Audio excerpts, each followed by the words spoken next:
Welcome to the Lose Weight, Live Life podcast. If you're a female professional or entrepreneur who would do anything to lose weight, yet finds it impossible to stick to a diet, to eat less, or just what you think you should, this podcast is for you.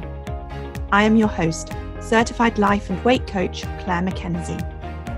Listen in to learn how to stop overeating, lose weight for the last time, and create a relationship with food and yourself that you love, all without diet deprivation and self-sabotage.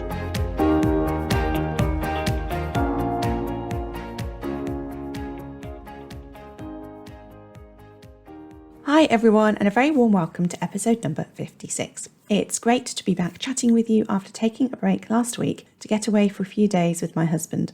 Our first break together, which was sort of more than 2 nights for 19 years. That makes me feel so very old. And of course, the time just flew by, and before we knew it, we were back home. But I'm so very grateful for the break, which I felt was very needed. So I'm back. My son moved out to university on Sunday, and now I'm all ready to make the most of the 100 or so thereabout days that we have left until Christmas, or maybe by the time you're listening to this, until the new year, until 2022.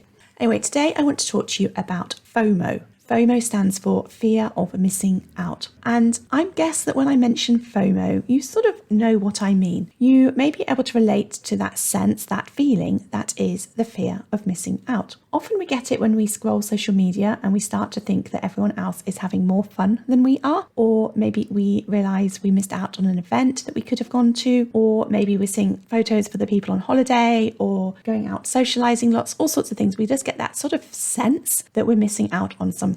And whilst we describe the feeling as fear, it's probably not the usual way in which we think about fear. It may instead feel more like disappointment or regret, or maybe even a little bit of self-pity, or maybe we just think of it as a sort of unease. Sometimes it's a little bit about comparison maybe.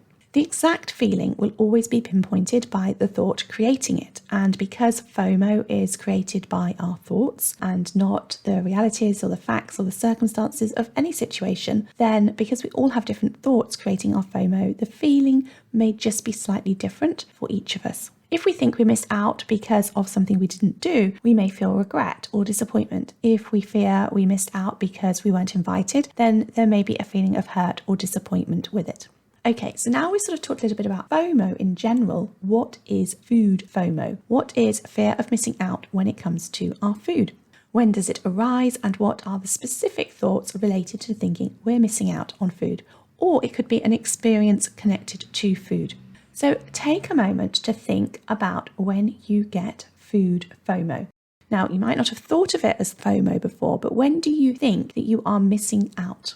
Food FOMO could be you feeling deprived when you're on a diet. Food FOMO could be you seeing the dish your partner ordered in a restaurant and you instantly thinking that you chose the wrong thing. I am guilty of this one all of the time. Food FOMO could also be you thinking you're missing out on something because you're not joining in with maybe having a drink with friends or a piece of cake with your family. It's not so much the food that is the focus of your FOMO, but your sense of missing out on an experience or being part of the connection, the shared experience of it. So if you resonate with feeling the fear of missing out, feeling deprived, or having a yearning for something, or if you think things like, I don't want to not have it, or it's not fair that I can't have a certain food or meal, or I wish I could eat or drink, fill in the blank, whatever it is, like them, maybe if you're with other friends, or you notice thinking, I just want to eat it, when maybe you know you've had enough. Here are the steps you can take to refocus how you think about it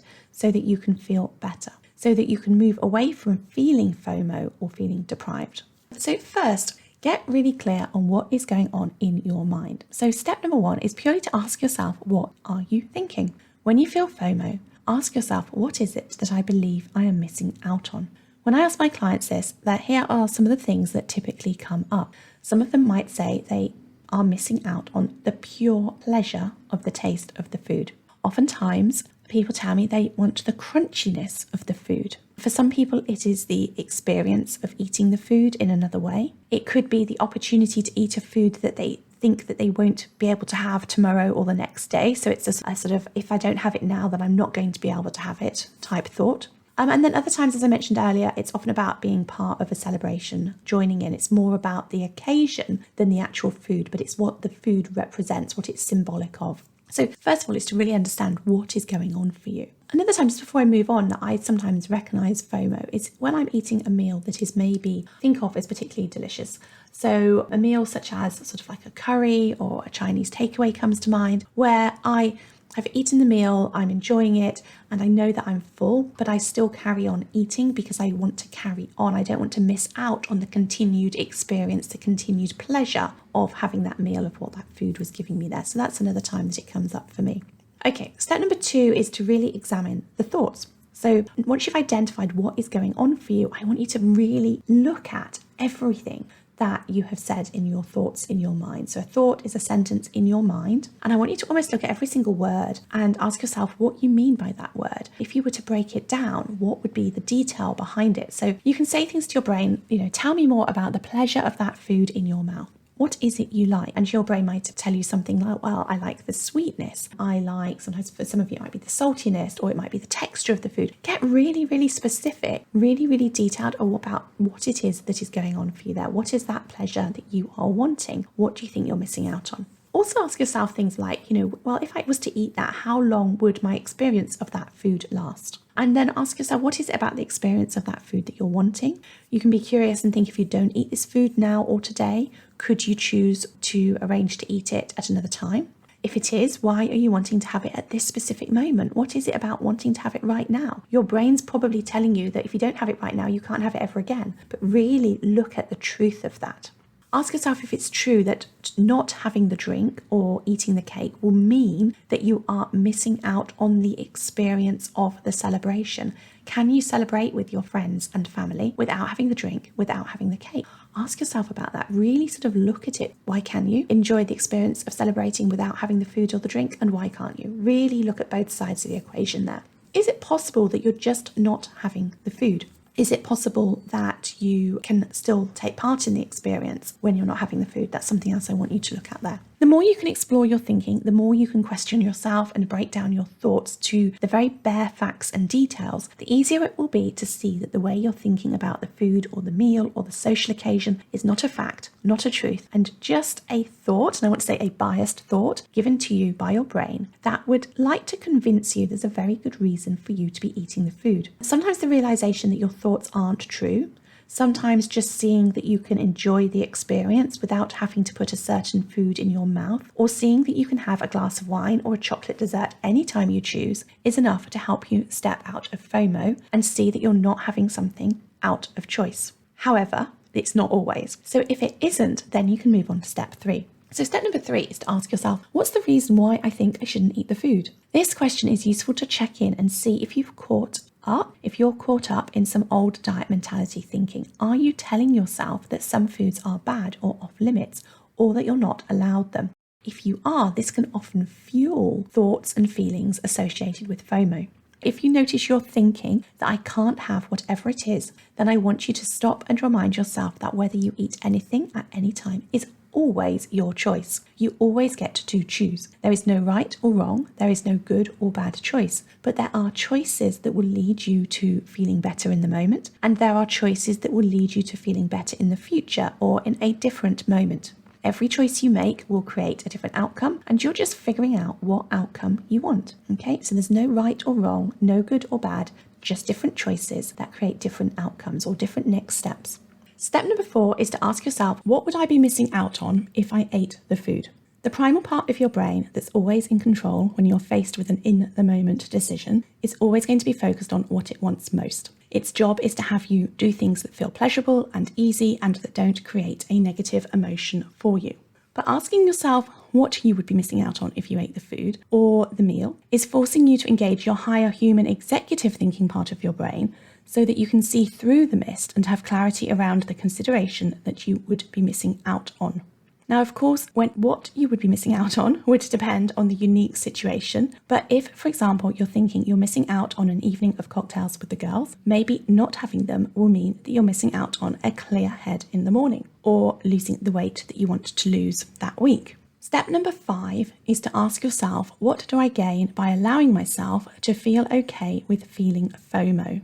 So sometimes exploring our thoughts, breaking them down, looking at things from a different perspective can shift our thinking so that we feel differently and we shift out of that FOMO. It means that we can instantly feel better, and that's great. But other times we may not be able to do that because our brain is really arguing the case for having whatever it is. And when this happens, we have the option of stepping away from the conflict within us and just knowing that we can experience a little FOMO and be okay. We can allow ourselves to feel the fear of missing out and take a deep breath and just allow it to be there. We can sit at the restaurant watching our friends eating the delicious dessert we wish we were having and just have compassion with ourselves and just feel it. That FOMO feeling isn't going to last forever. It may be that in 10 or 15 minutes, everyone will be done with dessert, the plates will be cleared, and your FOMO will be forgotten. When you know this, when you do this, FOMO won't be such a problem for you. It becomes no big deal.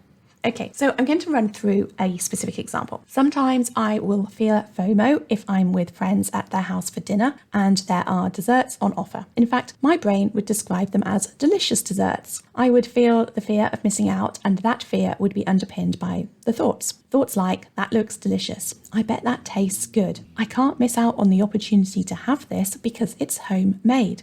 With this one, my brain is telling me literally now or never. It's telling me I will never have the opportunity to eat this dessert ever again. My brain also tells me I can't not have the dessert because that would be rude or unkind to whomever made it. So that's me doing step number 1 and finding out the thoughts creating the FOMO. And just note, the FOMO is caused by my thoughts, not by the situation or by the dessert.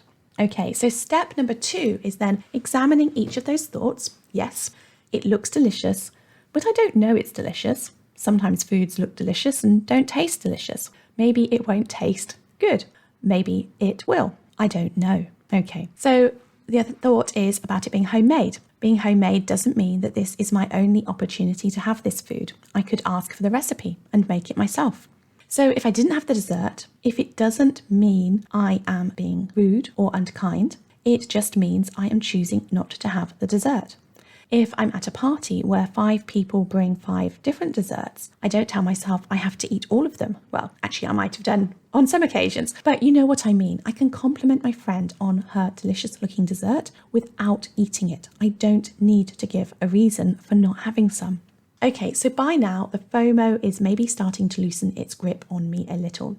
So next it's time to check in and see if I'm telling myself that I can't have the food, or if I can appreciate that there's a part of me that genuinely doesn't want to eat it.